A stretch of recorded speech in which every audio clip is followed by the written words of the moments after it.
지난 주말 있었던 경기에서 아스날이 홈에서 맨체스터 유나이티드를 3대2의 스코어로 결국에는 잡아내면서 승점 3점을 획득하는 것에 성공했습니다. 그 전에 있었던 북런던 더비에서도 토트넘을 2대0으로 잡아낸 이후였기에 아스날로서는 더욱더 기쁨이 클 수밖에 없었는데요. 현재 19경기로 한 경기를 덜 치른 상태에서 20경기를 치른 맨체스터 시티를 상대로 승점 5점을 더 확보하고 있는 아스날이고 3위를 차지하고 있는 뉴캐슬에 대해서는 승점 11점을 더 확보하고 있는 상태입니다. 지난 전반기에 있었던 올드 트래포드 원정에서는 아쉽게 경기에서 패배하고 말았는데 이번 홈 경기에서는 결국에는 승리를 거두면서 서력을 것에 성공을 했습니다. 90분 경기 내용으로 보자면 아스날이 결국에 승리를 거두는 것에 굉장히 큰 역할을 했던 선수, 굉장히 핵심적인 기능을 했던 선수는 바로 왼쪽 풀백으로 출전했던 진첸코 선수였는데요. 진첸코가 어떤 식으로 결정적으로 경기에서 기능했으며 왜 그렇게 될 수밖에 없었는지에 대해서 이번 영상에서는 얘기를 해보도록 하겠습니다. 이번 시즌 대부분의 경기에서 그렇듯이 맨체스터 유나이티드는 이번 아스날 원정에서도 4-2-3-1 형태를 아스날을 전방에서부터 압박하려는 모습을 보여주었습니다. 이에 반해서 이러한 맨체스터 유나이티드를 상대하는 아스날은 평소와 마찬가지로 4-3-3 시스템을 가지고 경기를 진행하는 모습을 보여주었고 이로 인해서 발생했던 상황 중 가장 핵심적이었던 것, 특히 아스날의 진영에서 공이 전개되는 상황에서 핵심적이었던 것은 바로 진첸코가 프리로 놓이는 경우가 많았다는 것입니다. 조금 더 구체적으로 설명을 하자면 7대6의 상황에서 진첸코가 맨체스터 유나이티드의 수비로부터 마크 없이 자유롭게 놓이는 경우가 발생했다는 것입니다. 전방에서부터 보았을 때 베흐호스트는 공을 가진 센터백을 압박하는 경우가 많았고 이미지에서 보실 수 있는 것처럼 공이 오른쪽 센터백인 살리바에게 있었을 경우 최전방 공격수인 베흐호스트가 살리바에 대한 마크를, 브루노 페르난데스의 경우에는 토마스 파티에 대한 압박을, 래시포드의 경우에는 벤 화이트에 대한 압박을 가져갔는데요. 그리고 오른쪽 미드필더였던 안토니는 아스날의 왼쪽 센터백이었던 가브리엘 마갈량시를 압박을 했습니다. 미드필더에서도 이러한 1대1 구도는 이어졌다고 볼 수가 있는데 맥토미니의 경우에는 자카를, 그리고 에릭센의 경우에는 웨데가를 압박하면서 여기까지만 본다면 6대6의 형태를 만들 수가 있었습니다. 반면에 문제가 되었던 것은 이런 식으로 6대6의 형태를 만들었을 때 왼쪽 풀백, 왼쪽 측면 채널에 있던 진첸코는 결국에는 자유롭게 놓일 수밖에 없었다는 점인데요. 공이 정면에서 들어갈 때, 그러니까 살리바에서 웨데고르로 전개되는 상황에서 웨데고르는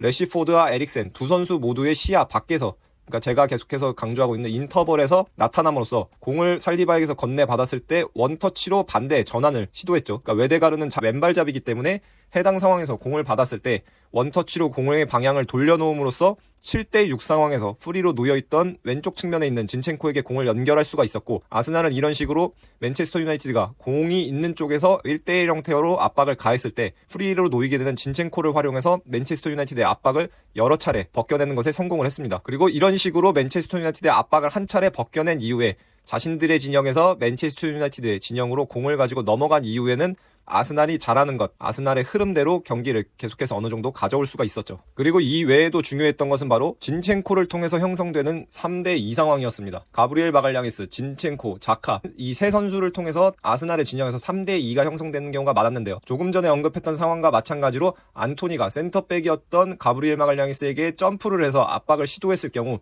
진첸코는 자유롭게 놓을 수밖에 없었고 그리고 자카는 계속해서 진첸코와 로테이션을 가져가면서 공간에 대해서 유기적인 움직임을 가져갔기 때문에 최종적으로는 3대2 상황에서 2대1 상황, 즉 맥토미네가 진첸코를 막아야 할지 자카를 막아야 할지 혼돈이 오는 상황이 발생할 수밖에 없었습니다. 특히 영상에서 보실 수 있는 것처럼 오른쪽 측면으로 한번 공이 전개됐다가 다시 오른쪽에서 왼쪽 측면으로 공이 전환되는 상황에서 이러한 상황이 굉장히 많이 발생했는데요. 이런 식으로 진첸코는 계속해서 중앙과 측면을 오가면서 3대2의 수적 우위 그리고 그 3대2 안에서 2대1의 수적 우위를 확보하는 것을 가능케 만들었습니다. 그리고 이는 상대 진영에서도 어느 정도 마찬가지였는데요. 지금 영상에서 보실 수 있는 경기에서 65분경 발생했던 상황을 보게 되면 진첸코, 자카, 그리고 마르티넬리가 맥토미니와 완비사카에 대해서 3대2 상황을 형성하고 있는 것을 볼 수가 있습니다. 원래대로라면 오른쪽 측면 미드필더였던 안토니가 내려와서 진첸코에 대한 마크를 가져가면서 3대3 상황이 형성돼야 했지만 지금 화면에서 보실 수 있는 것처럼 안토니는 공을 가지고 전진했던 가브리엘 마갈량이스에 대해서 그쪽에 고정이 돼 있거든요. 그렇기 때문에 결국에는 또다시 맥토미니가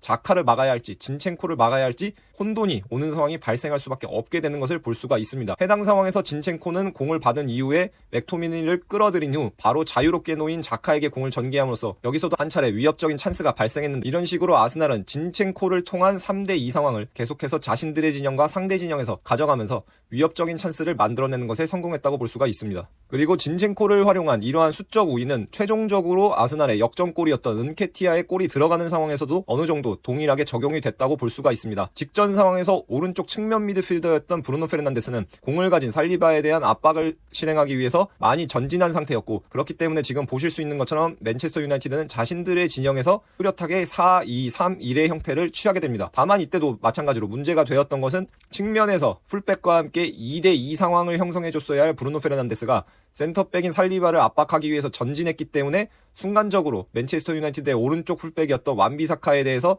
트로사와 진첸코가 2대1의 수적 우위를 가져갈 수가 있었습니다. 원래는 브루노 페르난데스가 와서 2대2 상황이 형성되어야 했던 것이 2대1 상황으로 아스날에게 수적 우위가 주어졌고, 트로사르가 결국에는 이를 활용해서 완비사카를 자신에게 끌어들인 이후에 진첸코에게 패스를 건넸고, 이를 활용해서 진첸코는 크로스를 시도해서 결국에는 은케티아의 득점까지 이뤄질 수가 있었습니다.